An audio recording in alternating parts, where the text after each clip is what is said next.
Amen. Alors, avant de vous asseoir, dites à votre voisin de gauche et à celui de droite, n'abandonne jamais. Alléluia.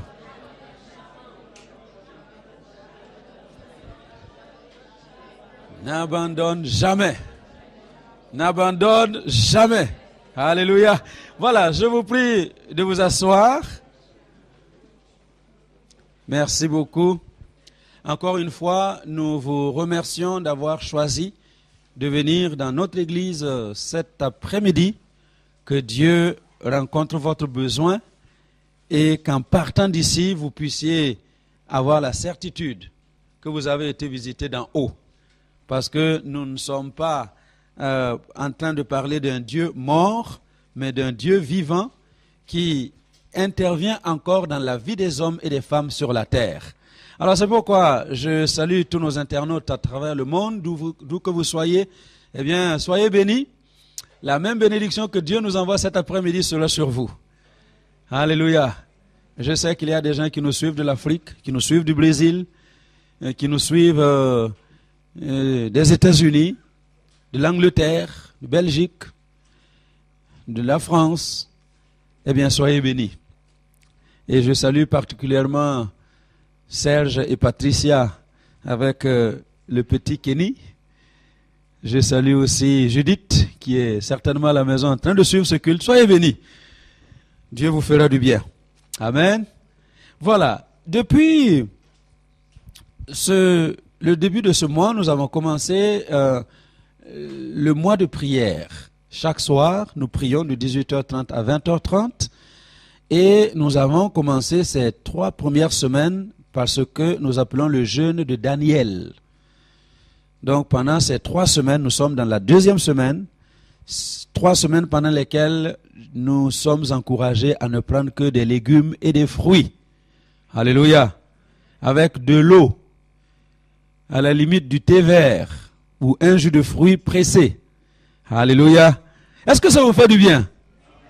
Ça vous fait du bien. Et je vous répète, vous ne mourrez pas. Vous allez faire 3 semaines en mangeant des fruits et des légumes, vous n'allez pas mourir. Au contraire, ça va vous faire du bien. Alors, si vous n'êtes pas déjà dans le programme du jeûne de Daniel, je vous encourage cette semaine à nous joindre dans cette entreprise parce que Dieu bénit ceux qui se concentrent à le chercher d'un cœur sincère.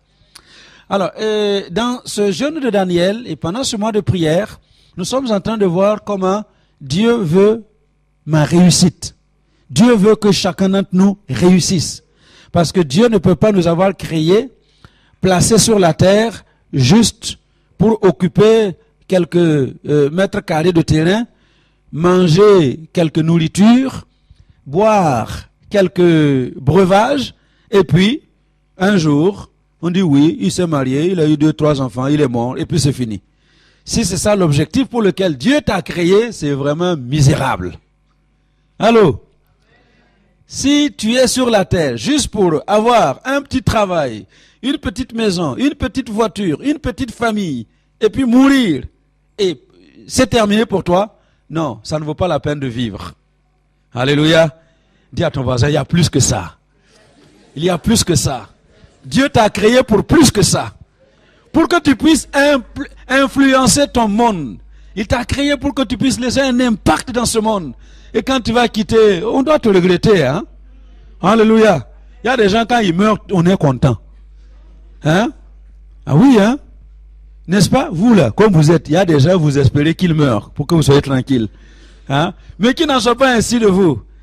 Quand tu meurs, que ce soit comme Nelson Mandela qui vient de mourir, que le monde entier te pleure, que la nation entière te pleure. Pourquoi? Parce que tu as laissé un impact. Tu as été utile à la société. Alléluia. Et Dieu t'a créé pour que tu laisses un impact à la société, que tu laisses quelque chose d'utile à la société. C'est pourquoi il veut que tu réussisses. Mais pour y arriver, il y a des principes. Et nous avons vu combien de principes jusqu'ici? Bon, pour ceux qui étaient là ce matin, 6. Ceux qui n'étaient pas là ce matin, 5. Le premier principe par lequel nous allons réussir dans notre vie, c'est lequel? La vision. La vision. comprendre pourquoi Dieu t'a placé sur la terre. Et quand tu as le pourquoi de ta présence sur la terre, le pourquoi de ta présence au Luxembourg, le pourquoi de ta présence dans ce culte, quand tu comprends le pourquoi des choses, alors tu sais bien les utiliser. Mais quand tu ne comprends pas, on les utilise mal. Alléluia. Vous vous rappelez ces enfants de Ouagadougou qui font des ballons gonflables avec des préservatifs usagés. Ils ne connaissent pas l'usage de ces choses. C'est quelque chose qui leur est tombé dessus et puis ils l'utilisent. Ça ressemble à un ballon gonflable, alors c'est un ballon gonflable. Si tu ne connais pas l'objectif pour lequel tu es créé, tu vas utiliser ta vie comme un ballon gonflable.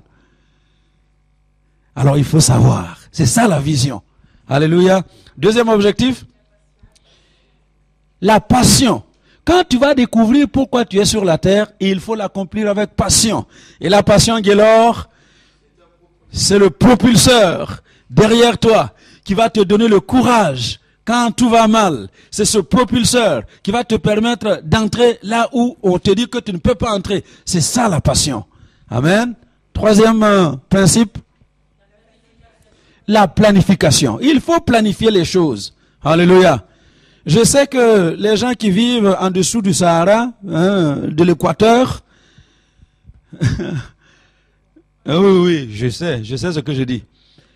Beaucoup de ceux qui vivent en dessous de l'équateur ne savent pas que la vie doit être planifiée. On fait tout au jour le jour. Mais nous devons avoir un plan. Alléluia. Alors je le répète donc, pour le 20 décembre, chacun d'entre vous, membres de cette église, je vous ai invité à venir avec un plan de votre vie pour les 20 années à venir. Amen. Un plan détaillé de votre vie. Qu'est-ce que vous voulez faire? Qu'est-ce que vous voulez être? Qu'est-ce que vous voulez devenir dans les 20 ans à venir? En ce qui concerne combien de domaines? 5. Dans le domaine professionnel, dans le domaine spirituel, dans le domaine familial, dans le domaine du ministère et dans le domaine personnel.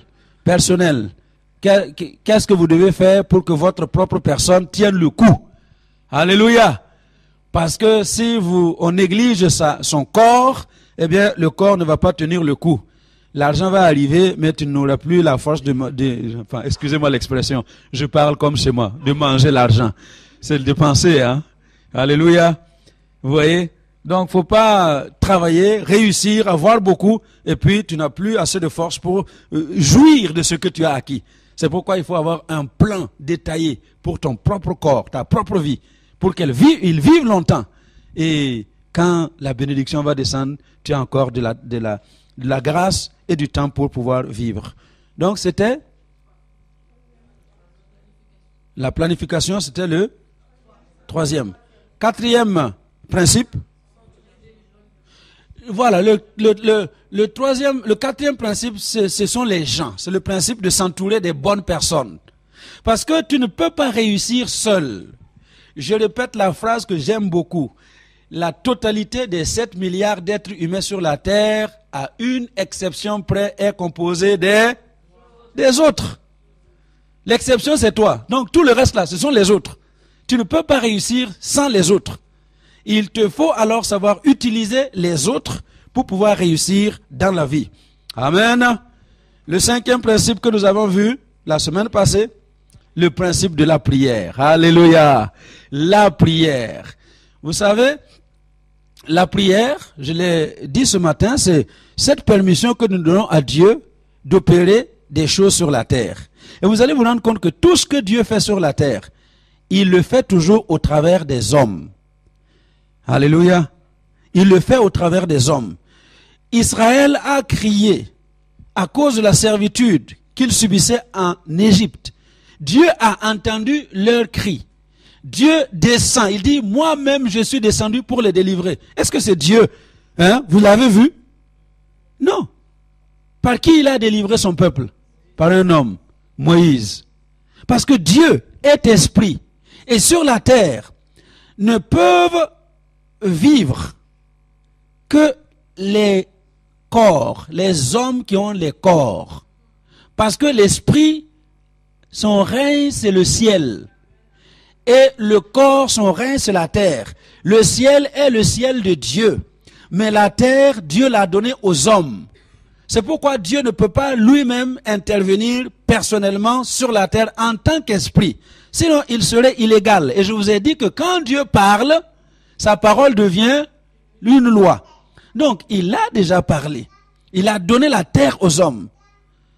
Et c'est l'homme avec l'esprit de Dieu en lui, dans un corps, qui règne sur la terre, qui domine les choses sur la terre. Dieu ne peut pas descendre dominer sur les choses à la place de l'homme.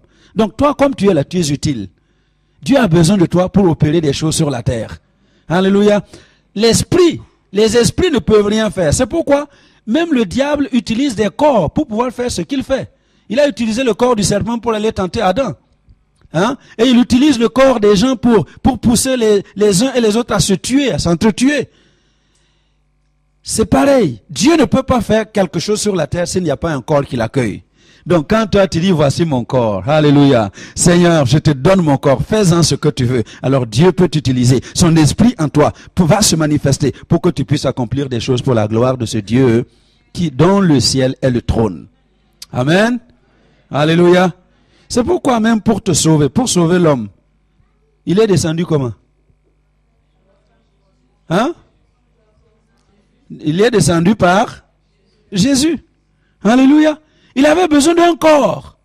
Dieu ne peut pas se lever pour dire oui, je vais sauver l'homme, je descends en tant qu'esprit pour le délivrer. Il avait besoin d'un corps. C'est pourquoi il a emprunté le corps de Marie pour pouvoir mettre son fils à l'intérieur, habité de son esprit. Et c'est quand Jésus est né sur la terre avec un corps, l'esprit dans le corps, qu'il a pu opérer le travail du salut dont nous bénéficions aujourd'hui. Est-ce qu'on se comprend? Donc la prière c'est ça. La prière c'est dire Seigneur, ton esprit est en moi, tu ne peux pas faire quelque chose sur la terre sans moi, voici je te donne et mon corps et mon esprit, viens, fais ce que tu veux au travers de moi. Alléluia. La prière c'est important. Et la prière, nous l'avons définie, c'est pas quelque chose à faire toujours en public. La vraie prière commence d'abord en privé. Alléluia. Dans ta chambre ou dans un lieu. Jésus se retirait dans les lieux déserts pour prier. Et il priait seul. Et c'est quand il a fini de prier seul qu'il venait prendre les disciples pour commencer à faire le ministère. Il passait 3 à 4 heures tôt le matin avant de commencer le ministère sur la terre. Alléluia.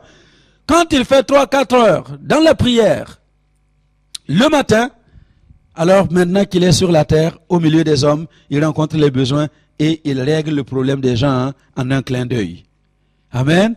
Mais nous, notre malheur, c'est que nous voulons passer 2, 3, 5 minutes dans la prière le matin et puis dans la journée, on veut que les choses se passent comme Jésus a fait. Ce n'est pas possible. Il faut prendre le temps de communier avec Dieu dans la prière et quand on a prié comme on a prié, alors sur la terre, les choses peuvent se passer aussi facilement que Jésus. Amen. Alors, et ce matin, nous avons vu le 6e principe. Désolé pour vous qui n'étiez pas là, parce que je ne vais pas reprendre ce que j'ai dit ce matin. Je vais poursuivre et terminer. Nous avons vu le 6e principe qui est le principe de la persévérance. Dis à ton voisin, sois persévérant. Et il faut de la persévérance. C'est pourquoi j'ai dit, n'abandonne jamais. Alléluia. Parce que la persévérance, c'est ça. C'est refuser d'arrêter. Tenir bon contre les oppositions. C'est ça la persévérance. Et Jésus a montré par une histoire comment on peut être persévérant dans Luc 18, versets 1 à 8, où il explique qu'il y a un juge inique, un juge méchant. Et la Bible dit qu'il ne craint ni les hommes ni Dieu. Vous avez déjà vu quelqu'un comme ça? Il ne craint ni Dieu ni les hommes. Et il est méchant. Et ce juge-là devait trancher dans une affaire d'une veuve. Elle avait raison, elle avait besoin d'une décision de justice pour rentrer dans ses droits. Et là, Jésus explique que cette dame, elle va voir le juge qui ne craint ni Dieu ni les hommes. Le juge lui dit, madame, je ne m'occupe pas de ton affaire. Il renvoie la femme. Jésus dit, écoutez l'histoire de cette femme. Quand le juge arrive le matin, madame est devant la porte de son bureau. Et il dit non, je ne m'occupe pas de ton cas. Quand il revient l'après-midi, madame est où? Toujours à la porte de son bureau. Et jour après jour, la dame est toujours là devant la porte du bureau de ce juge en disant « Rends-moi justice de ma partie adverse ». Et un jour, le juge en avait marre. Il en a eu assez. Et voilà ce que le juge dit. Pour que cette femme ne vienne plus me casser la tête. Alléluia. Dis à ton voisin, n'arrête pas de casser la tête de Jésus. Alléluia. Faut pas arrêter de casser la tête. Pour que cette dame ne vienne plus me casser la tête, je vais lui rendre justice. Et il lui a rendu justice. Elle a reçu ce qu'elle attendait et son problème a été réglé. Et Jésus dit, écoutez bien, si ce juge inique a pu rendre un jugement pour cette femme à cause de son importunité, à combien plus forte raison votre Père qui est en haut dans les cieux, répondra aussi à vos besoins. Et il dit, c'est pour ça qu'il faut prier sans cesser. Amen. Et la persévérance consiste à refuser d'arrêter jusqu'à ce que l'on reçoive ce qu'on est venu demander. C'est tenir bon contre les oppositions. Quel que soit l'obstacle, on tient bon. Pourquoi? Parce que je l'ai dit ce matin, tout ce que Dieu a préparé pour toi, l'objectif que Dieu veut te voir réaliser sur la terre, ne viendra pas sur un plateau d'or. Ça ne va pas tomber du ciel. Tu es assis dans ta chambre et puis subitement tout vient du ciel. Non, non. Allô? Ça ne va pas venir sur un plateau. Il faut aller chercher. Et ce que Dieu a prévu pour toi, quand tu vas découvrir l'objectif de ta vie sur la terre, ça ne va pas venir facilement. Même si c'est simple, ça va venir difficilement. Et je reprends ce que j'ai dit ce matin pour les enfants. Vous savez, quand Dieu nous a créés, il a tout disposé pour que nous puissions réussir dans la vie. Alléluia. Quand un bébé naît, Dieu a tout mis dans ce bébé pour qu'il puisse vivre bien. D'abord, pour qu'il puisse digérer bien ses aliments. Et puis, quand il digère bien ses aliments, il va grandir. Un enfant qui ne peut pas digérer ses aliments, il va grandir comment? Mais tous ceux il y a combien qui ont déjà eu des enfants? Levez la main ceux qui ont eu des enfants. Hein? Il y a combien qui ont déjà pris soin des petits bébés? Hein? Vous avez déjà eu un petit frère, une petite sœur. Vous vous rappelez quand ce petit bébé-là est né, quelques semaines, hein? Comment il pleurait, hein? Il pleurait parce que même le lait qu'il buvait, ça lui faisait des coliques. Pour que l'estomac soit prêt à digérer la viande, le foufou,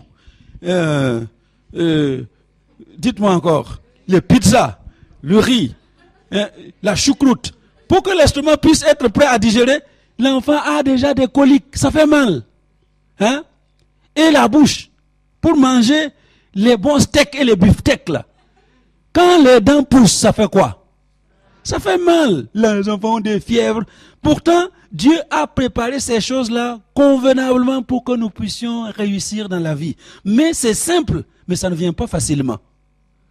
C'est pour nous montrer que dans la vie, tout ce que Dieu veut pour nous, ça peut être simple. Mais si ça vient de Dieu, ça ne va pas être facile. Alléluia. Alors mes filles, dites-moi, pour que vous deveniez jolies là, avec les beaux seins, c'était facile, hein? Hein? Je n'ai jamais été fille, mais il paraît que quand les seins poussent, ça fait mal. C'est vrai? Oui, ça fait mal. Alléluia. Mais tout ça pour que la jeune fille, l'enfant qui est en train de grandir, prenne la forme de la femme que Dieu veut qu'elle soit. Alléluia. Et un jour, vous avez ce qu'on appelle les règles. Ça fait mal aussi, hein? Il paraît. Moi, je ne sais pas. Mais vous, vous savez. Hein? N'est-ce pas? Pourtant, c'est simple. Mais c'est difficile. C'est pour vous dire, bien aimé, tout ce que vous attendez de Dieu, ne croyez pas que ça va venir du ciel. Ne croyez pas que ça va venir facilement. Il faut aller le chercher. Et il faut persévérer. Et je l'ai dit ce matin, généralement, ce qui est à toi se trouve derrière une porte fermée. Alléluia. Derrière une porte fermée. Si tu ne vas pas chercher derrière la porte, tu ne l'auras jamais. Amen. C'est pourquoi Jésus a dit, demandez, demandez. Amen. Et il vous sera donné. Mais demander, c'est ce que la plupart des chrétiens font. On vient là, on demande. Mais Jésus il s'est pas arrêté là. Dans Matthieu 7, verset 7 à 11. Il dit demander. Il s'est pas arrêté à demander. Quand tu as fini de demander, lève-toi de là où tu as prié. Alléluia. J'ai dit, la prière, c'est une affaire privée. Donc, tu es enfermé dans ta chambre en train de demander. Quand tu as fini de demander, sors de ta chambre. Lève-toi. Cherche. Il dit, cherchez. Et vous trouverez. Chercher, c'est une action. À la limite de l'agressivité. Il faut chercher agressivement jusqu'à ce que tu trouves ce que tu as demandé dans la prière. Alléluia. Et ce n'est pas fini. Pendant que tu cherches, tu vas trouver des portes devant toi. Et les portes sont généralement fermées. Et c'est pourquoi il dit, pendant que tu cherches, frappe à la porte. Frappe à la porte. Alléluia. Frappe à la porte jusqu'à ce que la porte s'ouvre. Vous m'entendez? Donc pendant que tu pries, pendant que tu cherches, frappe à la porte. Ce n'est pas une seule porte. Ce n'est pas frapper une seule fois. C'est frapper continuellement jusqu'à ce que la bonne porte s'ouvre. Amen. Donc tu regardes cette porte-là, tu tapes, on n'ouvre pas. Tu vas dire, oh, non, ma vie est compliquée, de toute façon je pense que je n'aurai rien, alors je laisse tomber. Non, va à gauche, frappe à l'autre porte, on n'ouvre pas. Ne t'en fais pas, va à droite, frappe encore à une autre porte. Va, et parfois même reviens là où tu avais frappé, frappe encore. Parce qu'un jour ou l'autre, une porte va s'ouvrir. Parce que Dieu ne peut pas te demander de faire des choses dont il n'y a pas de portes ouvertes. Amen. C'est pourquoi il ne faut pas se relâcher. Il faut tenir bon, même dans les oppositions. Alléluia. Je connais un pasteur qui voulait bâtir son église. Il a demandé le crédit. Vous voyez? Quand vous demandez le crédit, là, surtout quand il s'agit d'église, on ne veut pas prêter. Il a été à une banque. On a dit, monsieur, on ne veut pas vous donner de crédit. Il a été à une autre banque. On a refusé. Jusqu'à la 10e banque. Toujours non. 20e banque. Encore non. 30e banque. Encore non. 40e banque. Rien du tout. 50e banque. Toujours non. Vous croyez qu'il s'est découragé? Non.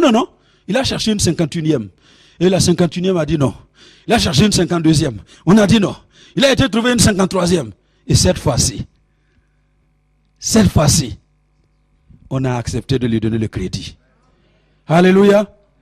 Nous arrêtons toujours trop tôt. Dis à ton voisin, n'arrête jamais trop tôt.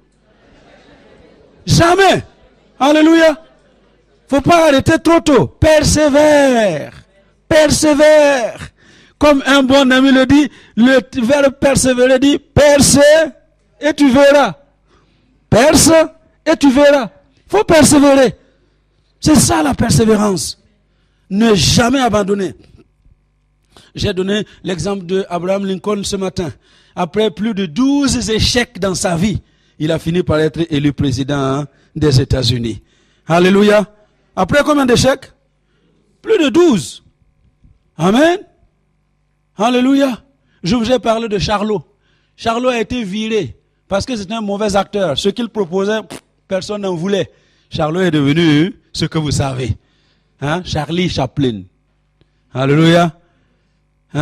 Lisez l'histoire de tous ceux qui ont marqué l'humanité. Il n'y a personne qui ait eu la vie facile. De Isaac Newton jusqu'à Mozart. Lisez dans tous les domaines. J'ai une liste de 50 noms ici. Je n'ai pas le temps de vous les donner. De la science, de la médecine, de l'art, du sport, même Michael Jordan là que certains en font une idole. Regardez sa vie. Combien de fois il a échoué? Donc l'échec n'est pas une fatalité. Alléluia. L'échec n'est pas une fatalité. Ce n'est pas parce que tu as échoué que tu ne vas pas réussir. Alléluia. Tu vas échouer, mais tiens bon, tu vas réussir. Alléluia. Alléluia. Moi, j'aime la boxe. Parce que dans la boxe, on ne peut pas tricher. Oui. Au foot, là, on dit que il y a eu quoi? Comment on dit ça encore?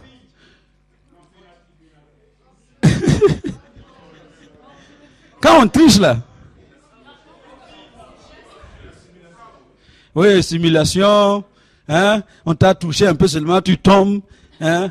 Et parfois même, quand on met au ralenti, vous voyez, hein, le pied n'a même pas touché le joueur.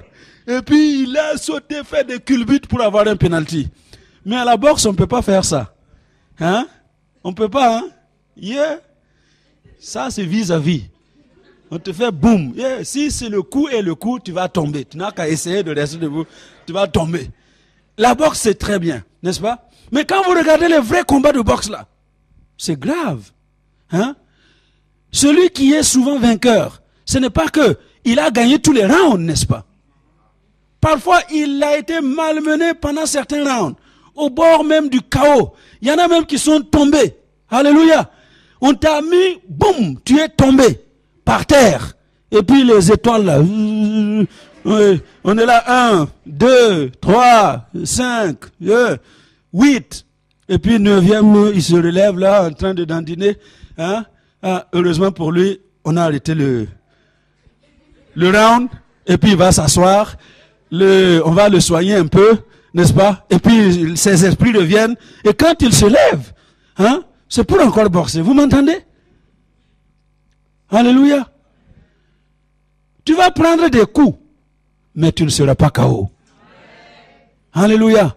Parfois, tu vas mettre un genou par terre, mais tu ne seras pas détruit. Les choses peuvent devenir compliquées dans ta vie. Tiens bon, parce que Dieu est en toi. Et celui qui est en toi, il est plus fort que tous ceux qui sont contre toi.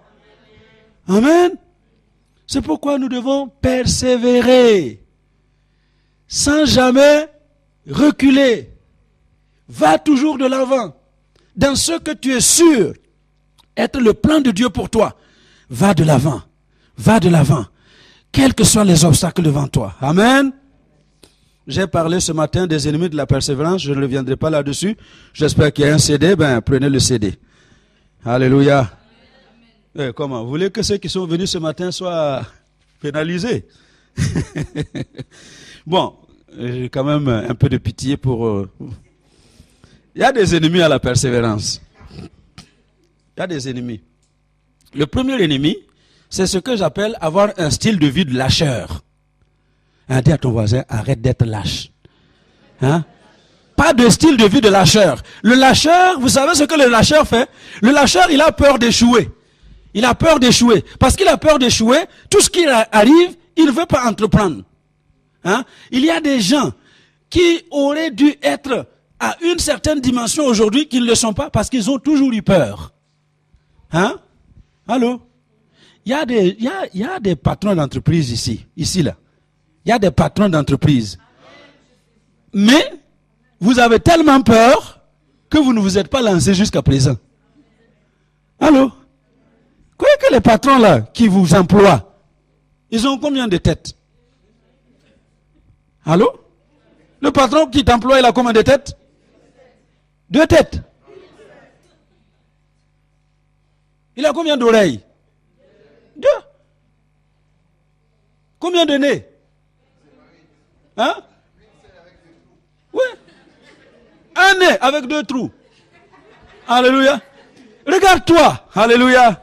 Ah, regarde ton voisin, tu es patronable.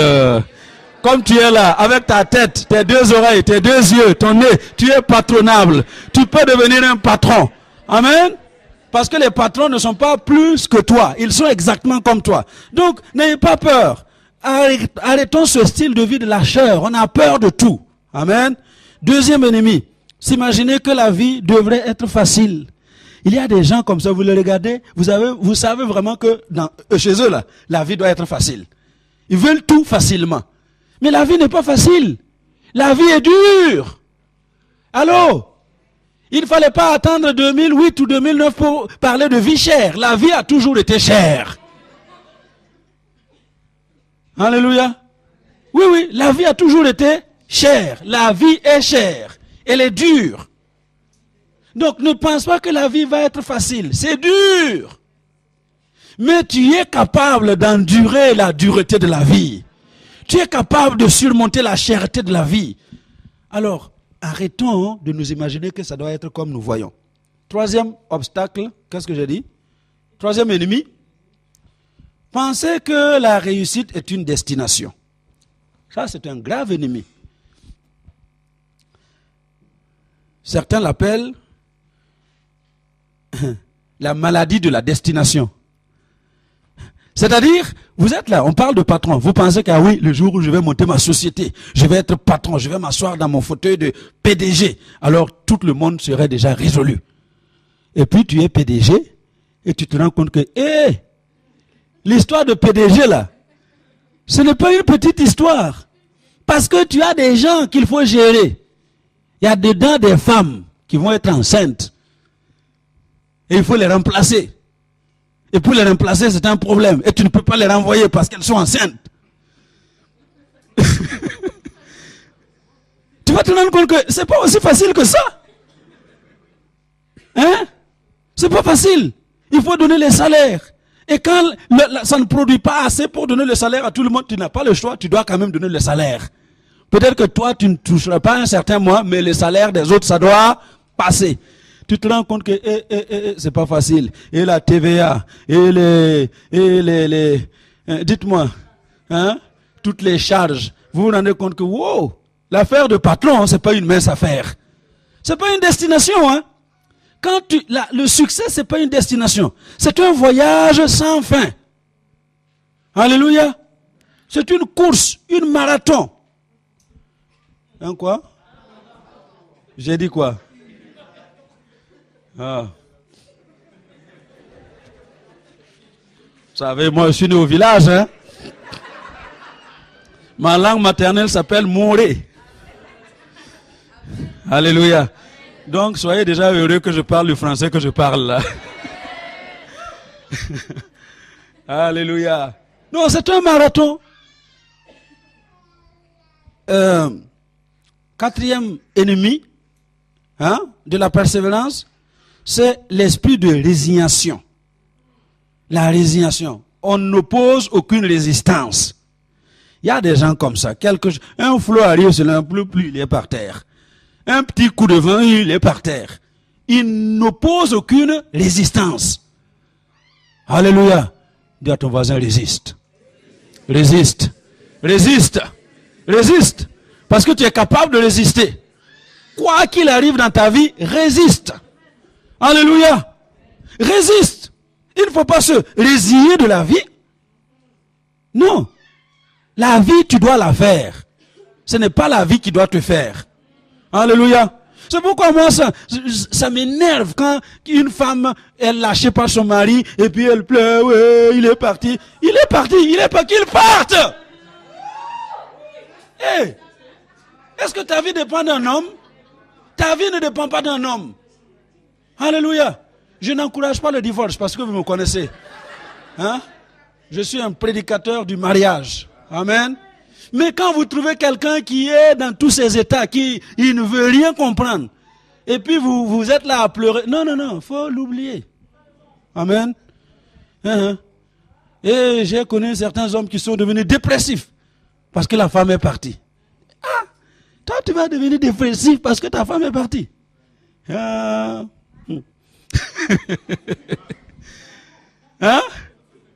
Ça fait du mal. Oui, je sais. Je ne dis pas que ça ne fait pas mal. Ça fait mal, c'est vrai. Alléluia. Mais il y a un temps pour digérer le mal, hein, et un temps pour sortir du mal. Ça veut dire que tout ce que vous vivez là, il y a un temps où vous devez vraiment digérer, mais vous ne pouvez pas continuer de demeurer dépressif tout le reste de votre vie. Amen. Le problème qui te tient là, tu ne dois pas rester dépressif tout le reste de ta vie. Il faut en sortir. Donc c'est pourquoi cet après-midi, j'aimerais que quelqu'un dise c'est fini. Moi, c'est fini. Ce qui m'a amené là où je suis là, c'est fini. Je te le dis aujourd'hui, c'est fini. Alléluia. J'ai échoué aux études et puis ça y est. Non, c'est fini. Ne regarde pas ce qui s'est passé derrière. Va devant. Va de l'avant. Cinquième ennemi de la persévérance, c'est le manque de vision. C'était le premier principe, hein? Le manque de vision.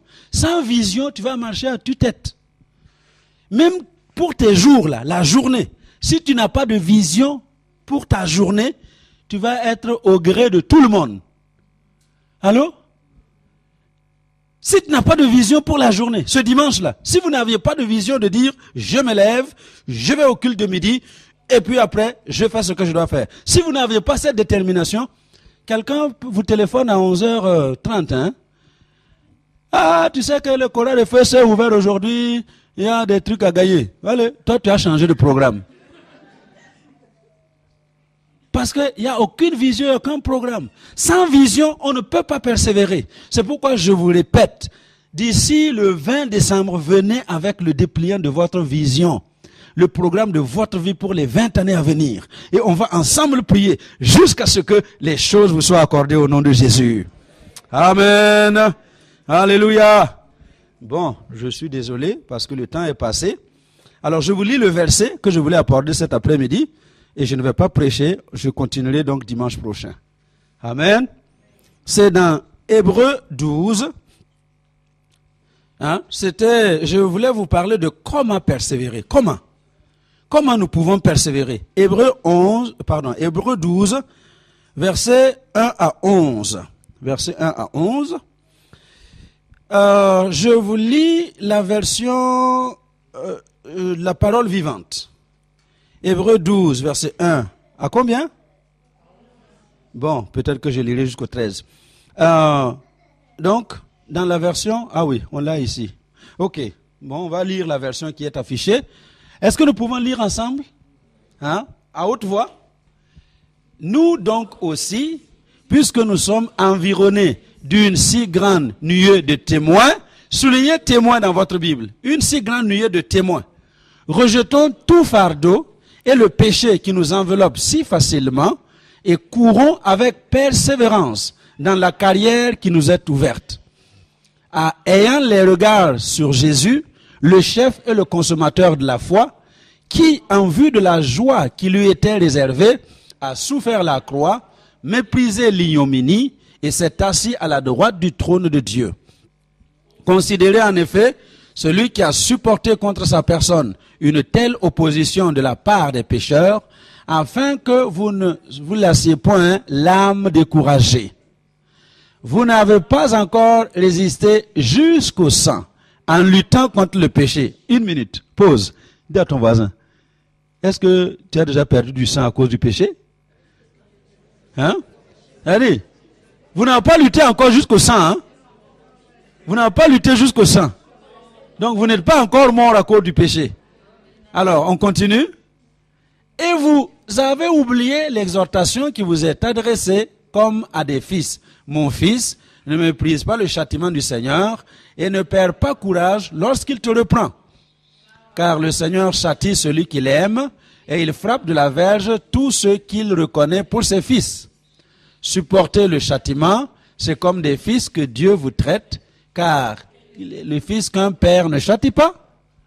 Mais si vous êtes exempt du châtiment auquel tous ont part, vous êtes donc des enfants illégitimes et non des fils. D'ailleurs, puisque nos pères, selon la chair, nous ont châtiés et que nous les avons respectés, ne devons-nous pas, à bien plus forte raison, nous soumettre au Père des esprits pour avoir la vie? Nos pères nous châtiaient pour un de jour, comme ils le trouvaient bon, mais Dieu nous châtie pour notre bien, afin que nous participions à sa sainteté. Il est vrai que tout châtiment semble d'abord un sujet de tristesse et non de joie, mais il produit plus tard, pour ceux qui ont été ainsi exercés, un fruit paisible de justice. Amen. Alléluia.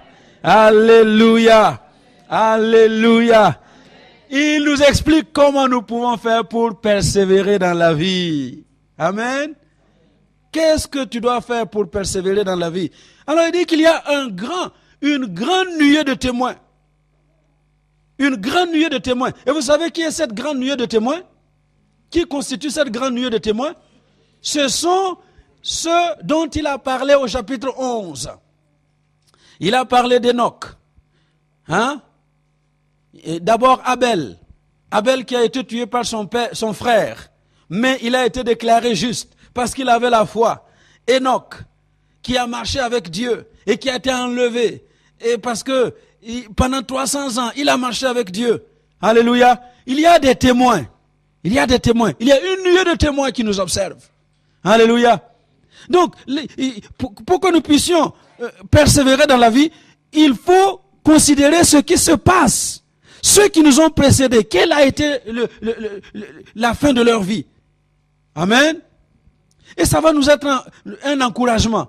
Donc, quand quelqu'un a des difficultés avec les membres de sa famille, qui veulent même votre mort, qui cherchent à vous tuer, à vous éliminer physiquement, comme Abel a été éliminé par son propre frère, et puis tu es là en train de pleurer, oh, je ne suis pas aimé dans ma famille, il n'y a personne qui se soucie de moi. Regarde seulement Abel. Abel de là-haut, là-bas, il est en train de te regarder, et comme pour te dire, tiens bon, sois courageux, tiens bon, parce que tu vas aller jusqu'au bout. Alléluia.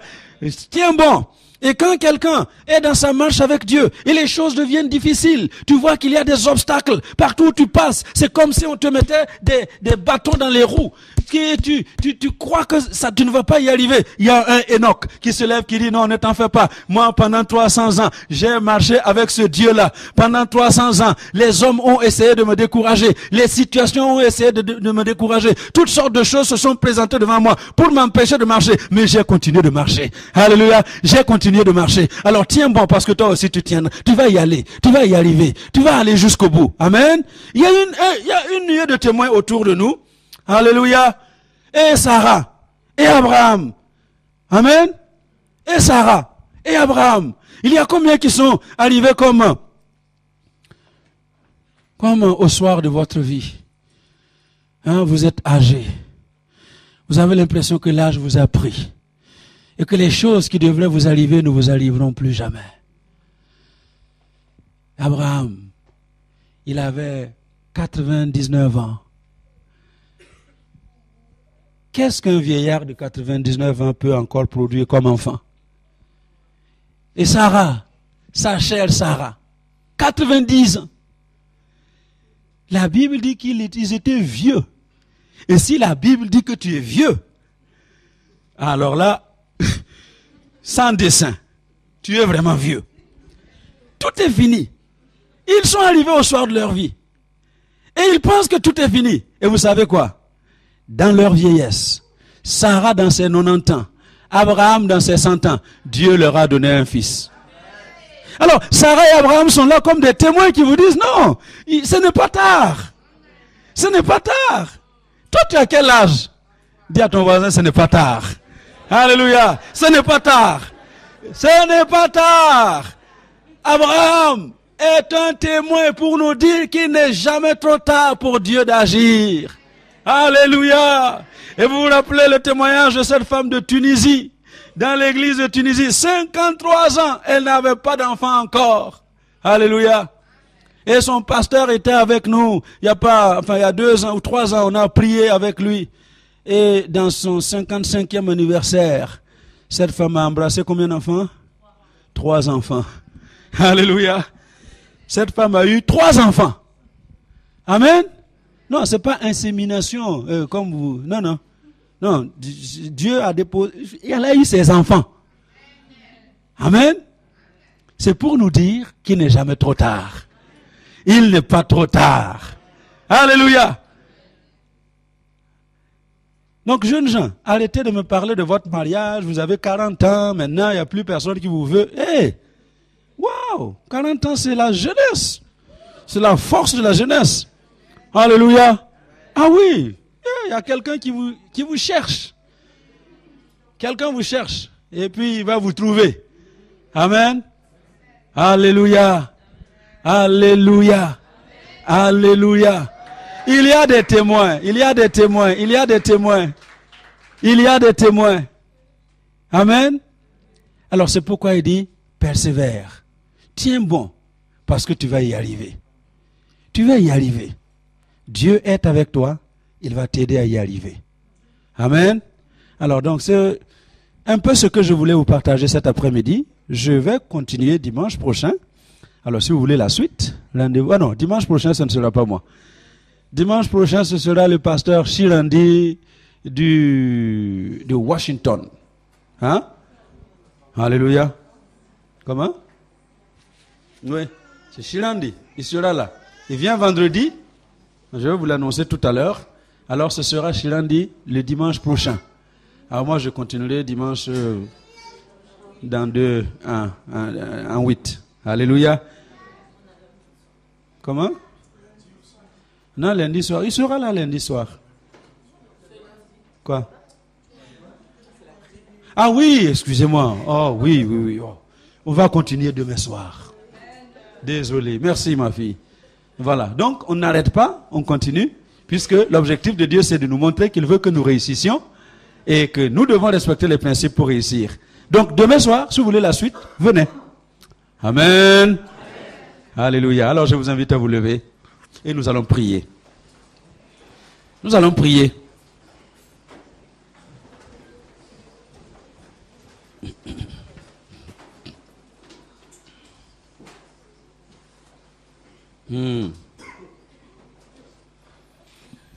Alléluia.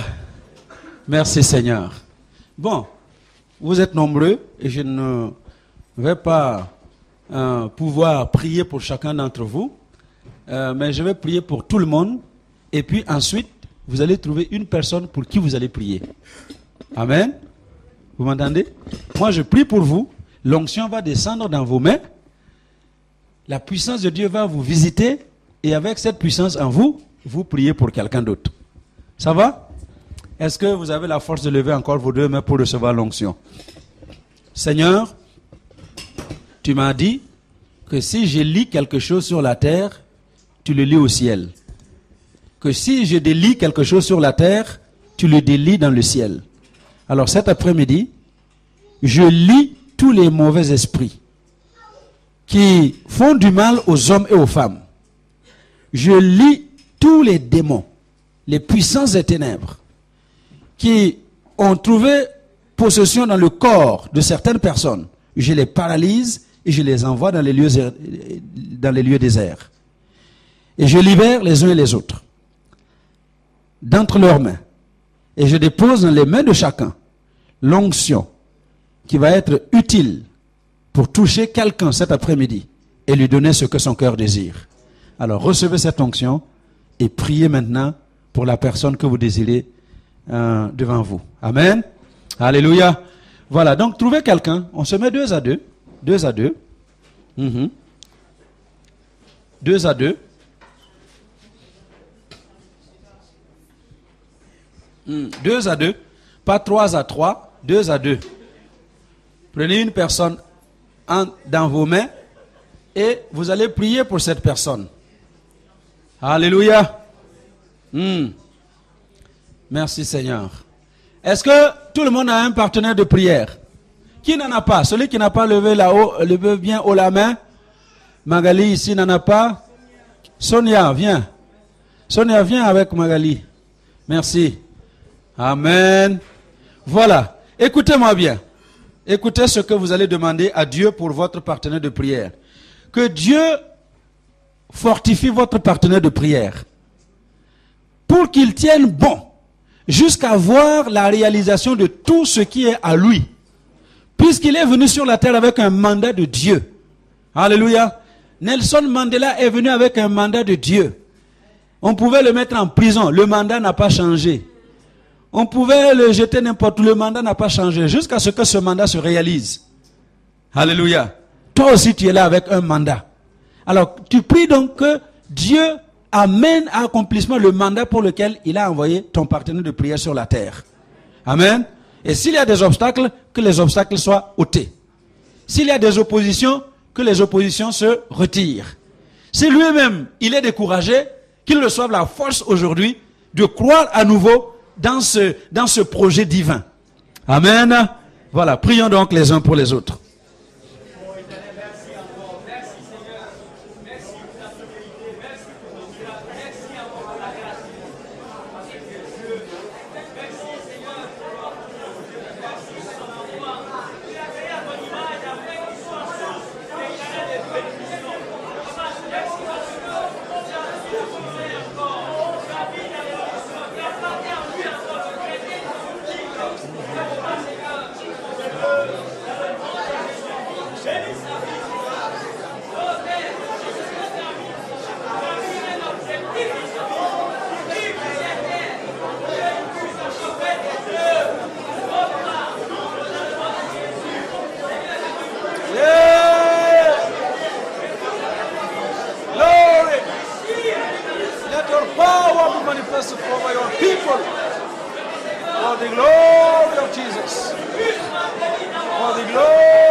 Hallelujah. We praise your name. We love your name.